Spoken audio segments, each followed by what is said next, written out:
Hi, my name is Ushakov. I'm a 4th year student in Unit 24. Hope you're all having a good day. This is my portfolio film, which is narrated in third person about Elon Musk and how he came up with the idea of Cozzz. This is a short story about how Elon Musk came up with Cozzz, an adaptable and scalable housing factory situated in Enfield's industrial district that manufactures optimized housing based on data collected from the inhabitants.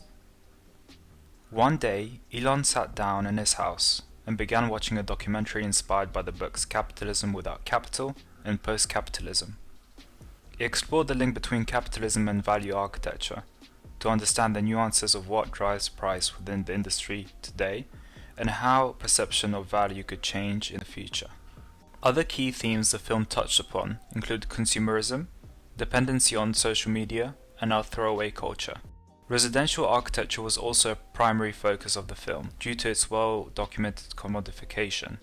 It showed the different typologies that exist throughout London to analyze the housing stock and uncover some real estate spatial trends. Using this research, it explored ways in which architecture could be devalued. To do this, unusable spaces were proposed, referencing the monumentalization of Robin Hood Gardens by capturing its negative space, inspired by Rachel Whiteread. Captivated by the topics featured in the documentary, Elon jumped up and exclaimed, "I'm selling all my physical possessions. I will own no house. Through the use of algorithmic design and AI, I will explore efficiency-based architecture." Bringing about the idea of Cozzz, a fictional startup that provides subscription-based luxurious and mass-customizable dwelling spaces to its users in exchange for their data, offering architecture as a service for free to the customers in return for their intangible assets. Having found a gap in the market through Cozz's questionnaire, Elon began to develop preliminary designs for the Cozzz house. His goal was to create a never-seen-before housing proposal that has an iconographic design undertone as a way to draw customers with its branding. The team's first proposal was the circular house, a dwelling that increased the area of the house threefold from 52 square meters to 153.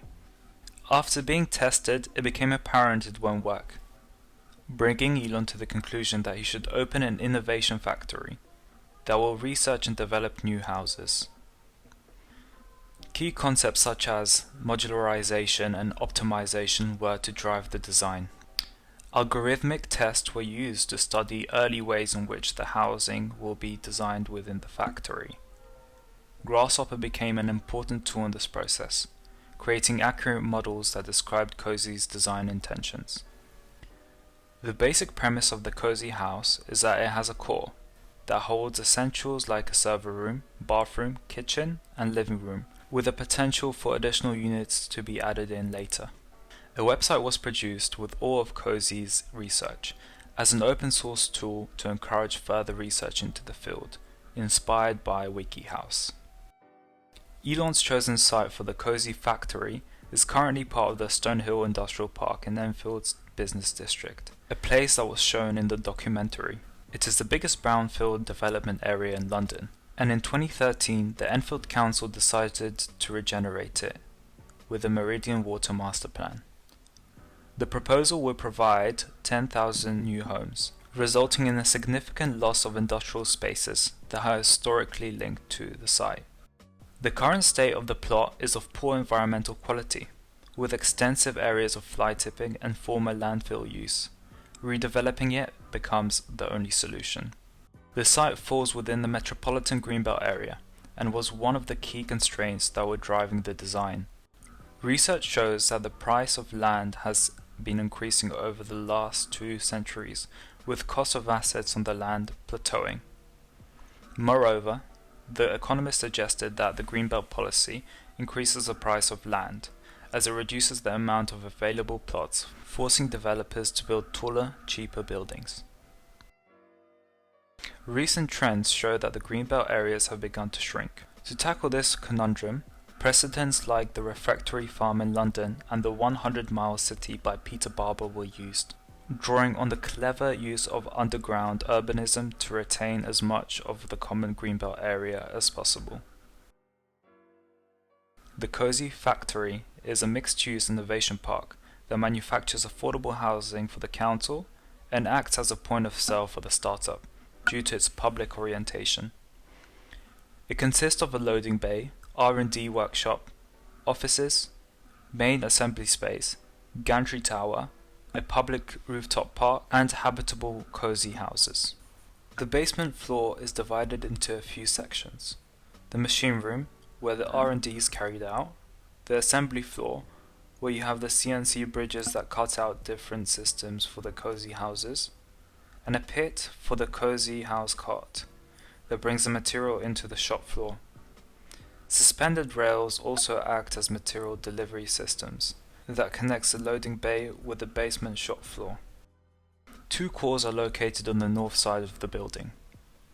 Core 1 is for the workers, which provides access to the gantry tower. Core 2 is public, used as circulation from the public parts of the factory and the highest point of the rooftop park. With Enfield's struggle to fulfill the affordable housing quota, a factory that will provide new state-of-the-art dwellings can be deemed appropriate.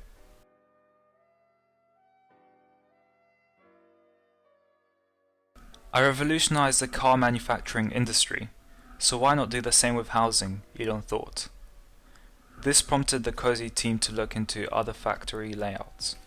His Fairmont Tesla factory manufacturing process uses more than 160 specialist robots, including 10 of the largest robots in the world. Tesla's ability to replicate its sheds anywhere around the world in an effective manner is what makes it successful. With the research Elon's team had done, they started to design the Cozzz factory. Iteration 1 was not successful, because it was too simple and was too close to the neighboring houses. The next iteration was inspired by the Gigafactory in Berlin and the Moesgaard Museum, concealing the factory underground to make it part of an accessible park. Looking at this, Elon said, "I like how we sunk the factory, but it's still not exciting enough. The loading bay takes too much space, and the arrangement of the cozy houses is just irrational." Through the next two iterations, the factory was further integrated into the site, packing all the spaces under the super shed. Elon was enchanted with the idea that the slope would become a point of sale for the factory, by having the cozy houses slide down the roof. After the preliminary design stage, Elon began to concentrate on designing the factory in more detail, focusing on how Cozz's manufacturing process would look like. He knew that it would consist of a combination of robotic construction and hands-on carpentry. Therefore, a large span glue-lam arrangement was proposed. This was iterated through the use of Caramba and Grasshopper, with a script written by Elon's team. It optimized the members of the structure to reduce material usage and waste, providing a proof of concept for the way cozy houses are designed and iterated. A south-facing roof with no fenestration created lack of light on the shop floor. Glazed curtain walls were proposed on the north, east and west facades to bring in as much natural light as possible. Grasshopper tests were used again to show the viability of this. To circulate the cozy houses around the Innovation Center, a cart was designed. It had two main objectives, one being carrying the houses down the slope like a funicular, and two was carrying materials around the shop floor. On the roof, the cart would use steel I-beams that are connected to the main glue-lam structure as rails to slide down the landscape. Inhabitants of the cozy houses would be able to use the stairs or accessible steel walkways to access their homes. These modular steel walkways, clad in aluminium composite, were also connected to the main glue-lam structure. The main structure was further supported by the steel gantry tower at the northern end of the Innovation Center, acting as a lift from the assembly floor to the rooftop level for the cozy houses, as well as a branding beacon facing the motorway. Elon's aim was to replicate the aesthetic of the MVRDV Expo 2000, as he believed that it was a good example of eye-catching iconographic architecture. Through this tower, the factory is also provided with a source of natural ventilation, as it acts as a solar chimney. Elon wanted to create an assembly shop floor that would be free from any structure. This was done in order to make the shop floor adaptable in the future. Therefore, the offices were designed using glulam beams to create a lightweight structure that would be hung from the roof glulams above.